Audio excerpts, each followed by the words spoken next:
Indian cricket team जो कि 2024 का world cup T20 world cup जीतने के बाद ये सोच रही थी कि आने फैसला करते हैं।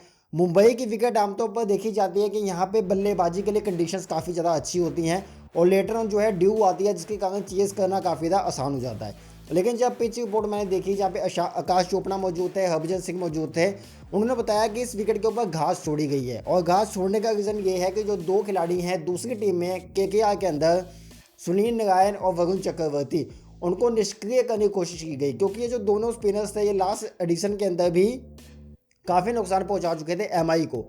इन दोनों को निष्क्रिय करने के लिए, अपने फास्ट बॉलर्स को मदद देने के लिए मुंबई ने वानखेड़े के ऊपर अच्छी खासी घास छोड़ी।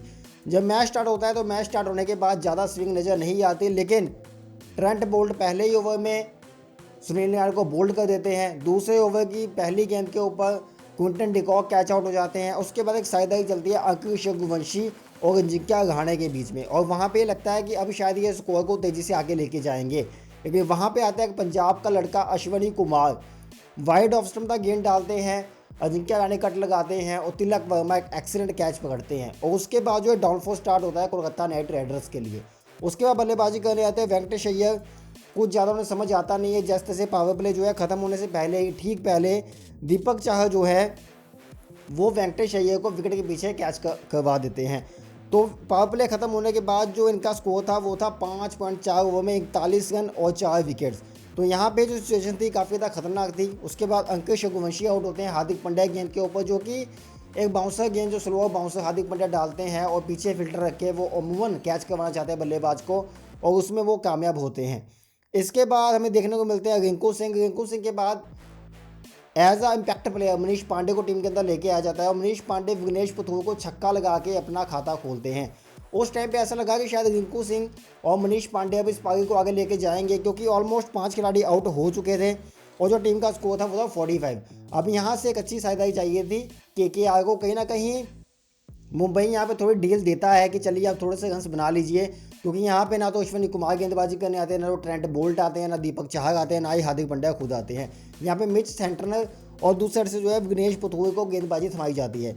उस ऑर्डर के अंदर थोड़ी बहुत बल्लेबाजी चलती है, लेकिन जब अश्विनी कुमार वापस आते हैं तो वो आते ही रिंकू सिंह को भी कैच आउट करवा देते हैं। पहले एक शानदार चौका लगता है और दूसरी बार गेंद थोड़ी सी बाउंस होती है, जिसके कारण बैट का भागी किनारा लेके वो सीधा लॉन्ग ऑफ के ऊपर नमन देव के हाथों में समा जाती है। उसके बाद बल्लेबाजी करने आते हैं जी आंड्रे रसल की वही कहानी रही कि जो दो पहले बाउंसर डाली उन्होंने आंड्रे रसल को सेटअप किया कि भाई मैं गेंद पीछे करने वाला हूँ, और तीसरी गेंद उन्होंने सीधी अंदर डाली विकेटों में और वहाँ पे आंड्रे रसल बिल्कुल बीट हो गए, उन्हें कुछ समझ नहीं आया। और यहाँ पे एक बहुत बड़ी बात है कि ये कहा जाता है कि अगर आप 145-150 की पेस के ऊपर गेंदबाजी करते हो तो आप एक एक्सेप्शनल बॉलर बन जाते हो, कहीं ना कहीं आप इंटरनेशनल क्रिकेट खेल जाते हो। लेकिन ये जो खिलाड़ी था अश्विनी कुमार, ये प्रॉपर लेंथ के ऊपर गेंदबाजी कर रहा था, डेथ ओवर के स्पेशलिस्ट था ये, लेकिन फिर भी जिस पेस के बावजूद 135, 136, एक बॉल 140 का था, लेकिन उस पेस पे अगर आप इस तरीके से बीट करवा सकते हो तो भाई सैल्यूट है आपको। जब रसल आउट होते हैं तो रमनदीप सिंह बल्लेबाजी करने आते हैं। उस टाइम पे मनीष पांडे, रमनदीप सिंह लग रहा था कि थोड़ा बहुत पारी को आगे लेके जाएंगे, लेकिन अश्विनी कुमार उसी ओवर के अंदर मनीष पांडे को भी बोल्ड कर देते हैं और उसके बाद कोई ऑप्शन बचती नहीं है, थोड़ी बहुत बल्लेबाजी चलती है। अंत में जाके रमनदीप सिंह 2 छक्के लगाते हैं और टीम 116 रन पे ऑल आउट हो जाती है 16.2 ओवर के अंदर। इट मीन्स के जब ये टीम ऑल आउट हुई है तो उस टाइम पे 22 गेंदें बची हुई थी इस टीम के पास। अगर वो 22 गेंदें खेली जाती तो शायद ये टारगेट 150-160 भी हो सकता था। 116 रन वानखेड़े के विकेट के ऊपर आज तक कभी डिफेंड नहीं हुए हैं और ना ही आने वाले सालों में कभी होंगे, क्योंकि जिस तरह से स्टार्ट होता है, रोहित शर्मा कल्टा 41 के अंदर 62 रन बनाते हैं, रोहित शर्मा 13 रन बनाते हैं, विल जैक 16 रन बना के आउट हो जाते हैं और सूर्य कुमार यादव केवल 9 गेंदों में 3 चौके और 2 छक्कों की मदद से इस मैच को फिनिश कर देते हैं। इस विकेट को देखने के बाद ये समझ आया कि शायद ये विकेट 200 वाली थी ही नहीं, और जिस तरीके से गेंदबाजी हुई है KKR की तरफ से स्पिनर्स को थोड़ी बहुत टर्न मिल गई थी, और जिस तरीके से पहले 2 ओवर डाले गए स्पेंसर जॉनसन और हर्षित राणा की तरफ से, तो बॉल काफ़ी ज़्यादा मूव कर रहा था घास छोड़ने के बावजूद। ड्यू ज़्यादा दिखी नहीं, हालांकि लेटर ऑन थोड़ी बहुत ड्यू आई थी, लेकिन फिर भी विकेट अच्छा था कि ये टारगेट 150, 160, 165 के बीच में होता तो ये मैच काफ़ी ज़्यादा इंटरेस्टिंग हो सकता था। अब दोस्तों सिचुएशन ये हो चुकी है कि मुंबई इंडियंस एक जीत के बावजूद 3 मैच खेले हैं, 1 जीते हैं 2 हारे हैं, उसके बावजूद भी ये टीम जो है अब 6वें नंबर पे आ चुकी है। और जो गत चैंपियन थे, जो डिफेंडिंग चैंपियंस थे कोलकाता नाइट राइडर्स, वो सीधा 1 जीत के बावजूद जो है 10वें नंबर पे फॉल कर चुकी है अभी के IPL में। तो अभी क्या, अगर आप टॉप 4 देखोगे, टॉप 4 में वो टीमें हैं जो आज तक कभी भी IPL नहीं जीती हैं।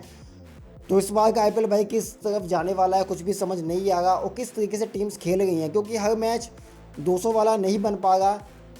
जो स्टार्टिंग के मैचेस हुए थे, सनराइजर्स हैदराबाद ने 286 रन बनाए थे, परंतु उसके बाद जो मैचेस चले हैं 200 रन नहीं बन गए, और ना 200 रन के पीछे बनाने के चक्कर में टीम्स 150-160 पे ऑल आउट होती नजर आ गई हैं। तो दोस्तों मज़ा अभी मुझे बिल्कुल नहीं आ रहा है इस बार के आईपीएल में पहुंच पाए, और ऐसे ही क्रिकेट अपडेट्स के लिए क्रिकबुक के साथ जुड़ सकते हो। धन्यवाद।